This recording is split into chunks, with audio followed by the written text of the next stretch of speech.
Let's see this question, and here this question say what is natural growth rate of population.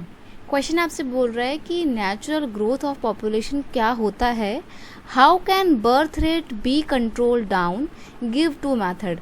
और जो तेज़ी से बढ़ती हुई हमारी बर्थ रेट है, यानी कि जो जन्म दर है वो बहुत तेज़ी से बढ़ रही है, तो उस बर्थ रेट को कम करने के लिए हम क्या कर सकते हैं, आपको कोई 2 तरीके बताने हैं.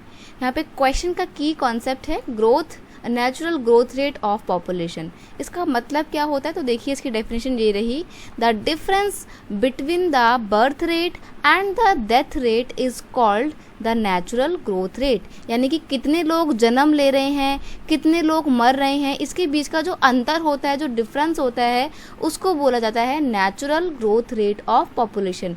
अब मान लीजिए आपके देश में बर्थ रेट ज़्यादा है, डेथ रेट कम है, तो इट्स मीन आपकी पॉपुलेशन बढ़ रही है. लेकिन आपकी बर्थ रेट कम है और डेथ रेट ज़्यादा है, तो ऐसे में आपके कंट्री की पॉपुलेशन जो है वो घट रही है. ठीक है, तो ये आपने नेचुरल ग्रोथ रेट को समझा. अब देखते हैं कि जो बर्थ रेट तेज़ी से बढ़ रही है इंडिया में, उसको हम कैसे कम कर सकते हैं. वो कौन से 2 तरीके हैं. Birth rate can be brought down by education. जब आप लोगों को शिक्षित करेंगे, उनको छोटे परिवार के फ़ायदे बताएंगे, तो बर्थ रेट कम होगी.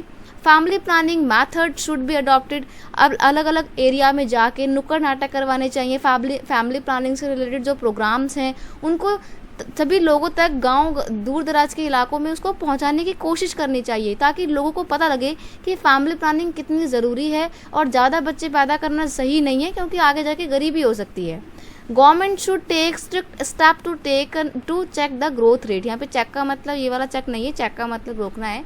तो गवर्नमेंट को भी कुछ स्ट्रिक्ट स्टेप्स लेने चाहिए ताकि इस बर्थ रेट को कंट्रोल किया जा सके. जैसे अभी रिसेंट में बात चल रही है कि जिन भी फैमिली में 2 या 2 से ज़्यादा बच्चे होंगे, 2 से ज़्यादा अगर बच्चे होंगे, तो उनको गवर्नमेंट फैसिलिटीज़ जितनी भी है या गवर्नमेंट के द्वारा प्रदान की जाने वाली सुविधाओं से वंचित कर दिया जाएगा. ना ही उनकी गवर्नमेंट जॉब होगी और किसी तरीके की उनको गवर्नमेंट छूट नहीं मिलेगी किसी भी स्कीम पे. तो ये कुछ तरीके हैं जिसके थ्रू गवर्नमेंट चाहे तो बर्थ रेट को स्ट्रिक्टली स्टॉप कर सकती है, जैसे कि चाइना में किया गया है. चाइना में तो 1 चाइल्ड पॉलिसी को अडॉप्ट किया गया था, यानी कि फैमिली में सिर्फ एक ही बच्चा होगा, 2 बच्चे नहीं कर सकते आप. अब लेकिन इसको चेंज कर दिया गया है, तो फिर भी काफ़ी हद तक इस 1 चाइल्ड पॉलिसी से जो है बर्थ रेट कंट्रोल हुई है चाइना की. और कुछ ऐसा ही इंडिया में भी करने की आवश्यकता है ताकि बढ़ती हुई जनसंख्या को कम किया जा सके. I hope you understand it well. Best of luck.